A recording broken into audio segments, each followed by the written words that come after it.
অভাৱ নাই এই চাকৰি হৈ গল নৱেম্বৰত মই আকৌ পুলিচৰ ইন্টাৰভিউ ফৰেষ্টৰ ইন্টাৰভিউ মই আকৌ উলিয়াব গৈ আছো তাৰ মানে প্ৰত্যেক বছৰে চাকৰিৰ ইন্টাৰভিউ চলি থাকিব লৰা ছোৱালীয়ে পাই থাকিব নীতি হ'ব নোৱাৰে চাকৰিৰ নামত আজি কোনো বাপৰ বেটাই তামুল এখনো ল'ব নোৱাৰে এনেকুৱা আমি ৰাজনীতি কৰিছো না নাই আজি প্ৰথমবাৰ অসমত দুখীয়া মানুহৰ ঘৰৰ লৰাই সবজি বেপাৰী লৰাই ঠেলা চালকৰ লৰাই ৰিক্সা চালকৰ লৰাই আজি চাকৰি পাইছে এই যে ডিউটি কৰিব আহে পুলিচৰ ডেকা সৰু সৰু লৰা ছোৱালীবোৰ হিয়তক আপোনালোকে খুদিব তোৰ বাবাই কি কাম কৰে তোৰ মাই কি কাম কৰে চাকৰি কৰিব নতুনকৈ যিবিলাক লৰা ছোৱালী জয়েন কৰিছে তেওঁলোকক খুদিব তোমাৰ বাবাই কি কাম কৰে তোমাৰ মাই কি কাম কৰে কোনো ধনী মানুহৰ লৰা নাই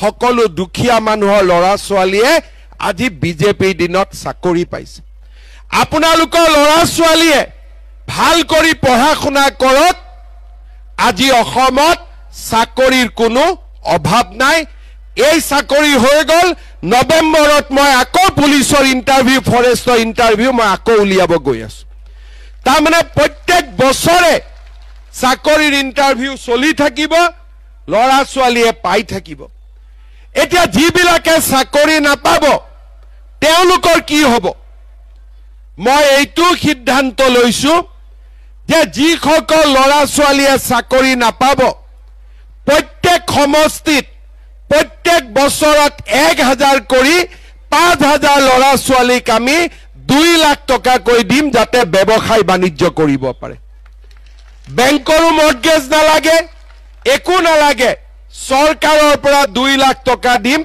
যাতে তেওঁলোকে ব্যৱসায় বাণিজ্য কৰিব পাৰে আৰু ব্যৱসায় বাণিজ্য ভাল হলে পিছত বেংকৰ পৰাও লোন ল'ব পাৰে আগতে অসমত কোনোবা এনেকুৱা কাম কৰিছিলে কেতিয়াবা হৈছিলে আজি 4 বছৰ নৰেন্দ্ৰ মোদীৰ শাসন কালত আমাৰ অসমত আগতে নোহোৱা নতুন নতুন কাম আজি হৈ আছে যোৱাবাৰ এই ফিল্ডত মিটিং হৈছিলে আমাৰ লোকসভা ইলেকশ্যনৰ সময়ত মই আপোনালোকক কৈছিলো যে এইবাৰ আৰু জিঅ' টেগিংৰ কাৰণে আপোনালোকে টকা দিব নালাগে এইবাৰ কোনে জিঅ' টেগিং কৰিলে জীৱিকা সখী বাইদেউসকলে কৰিলে টকা পইচা আগত 20-25 হাজাৰ লৈছিলে এতিয়া যদি কিবা লৈছে চাহ একাপ খাইছে কিন্তু কোনেও টকা পইচা এইবাৰ জিঅ' টেগিংত লোৱা নাই লৈছে নেকি টকা পইচা সঁচা কথা ক'ব লৈছে নেকি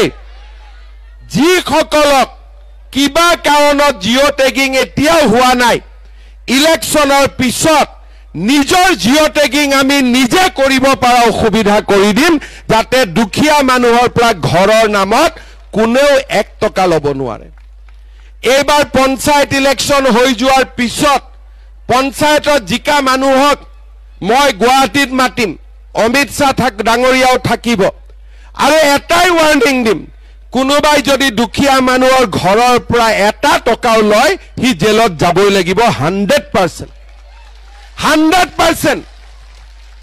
দুখীয়া মানুহৰ ওপৰত অত্যাচাৰ নহব শ্ৰদ্ধা ৰাইজ আজি আপোনালোকে চিন্তা কৰক আগতে ৰেশন কাৰ্ড আছিলে ৰেশন কাৰ্ড আগতে কোনে লৈছিলে যিবিলাক বাংলাদেশী আহি ইহঁতে ৰেশন কাৰ্ড লৈছিলে যাতে মানুহক পুলিচে দিগদাৰ নকৰে ভাৰতীয় নাগৰিক বুলি কয় আজিকালি ৰেশন কাৰ্ড এইবিলাক কামত নালাগে এতিয়া ৰেশন কাৰ্ডত আমি কি পাওঁ বিনামূলীয়া চাউল পাওঁ আমি ৰেশন কাৰ্ডত হস্পিটালত 5 লাখ টকালৈকে বিনামূলীয়া চিকিৎসা পাওঁ এইবাৰ মই আৰু এটা সুবিধা ৰেশন কাৰ্ডত দিব খুজিছো কলেজত বিনামূলীয়া এডমিশনৰ কাৰণে আমাৰ লৰা ছোৱালী যেতিয়া গাঁওবুঢ়াৰ ওচৰত যায় মৌজাদাৰৰ ওচৰত যায় এছডিসি অফিসত যায় ইনকাম সার্টিফিকেট উলাউতে টকা দিব লাগে সকলোকে নালাগে কিন্তু কমপ্লেইন আহি থাকে এইবাৰ আমি নিয়ম কৰিছো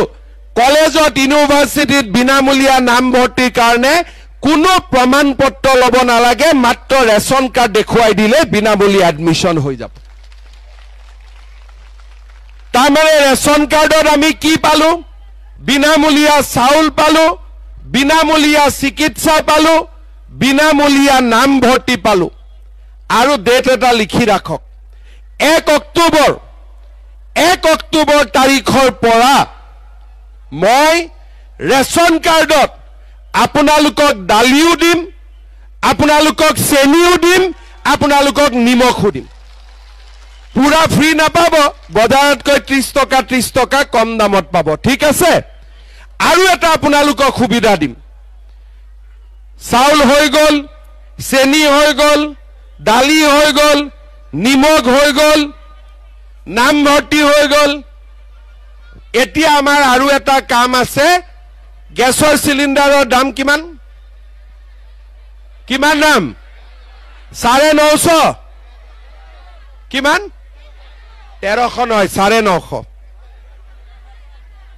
1000 950। এতিয়া 1 অক্টোবৰৰ পৰা গেছৰ চিলিণ্ডাৰৰ দামো 300 টকা কমাই দিম।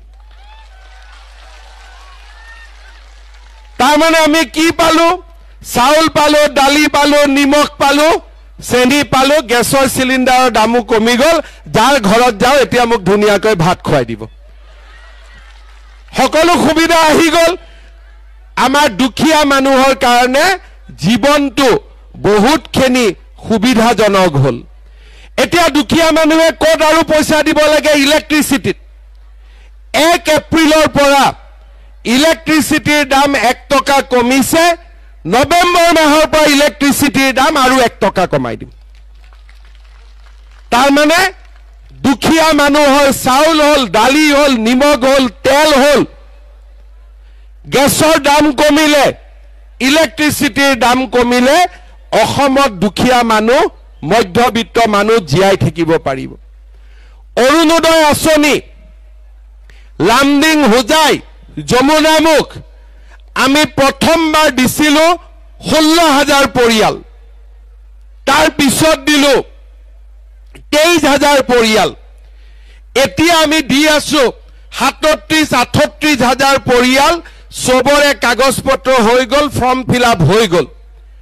কিন্তু মোক বিধায়কসকলে কৈছে যে দুখীয়া মানুহ আৰু অলপ বাকি থাকি গ'ল। সেইবাবে মই হোজাই, লামডিং, যমুনামুখত অৰুণোদয় আৰু নতুনকৈ 4,000 চেংচন কৰি দিছো, যাতে সকলো দুখীয়া মানুহে অৰুণোদয় পাব পাৰে। মই আমাৰ কেণ্ডিডেটসকলক ৰিকুৱেষ্ট কৰিম, গাঁৱত যেতিয়া মিটিঙত যাব একটা বহি লৈ যাব। গৰীব দুখীয়া মানুহ আহি ক'ব মই অৰুণোদয় পোৱা নাই, নামটো লিখি ল'ব, লৈ এই লিষ্টটো মোক দি দিব। যিমান দুখীয়া মানুহে অৰুণোদয়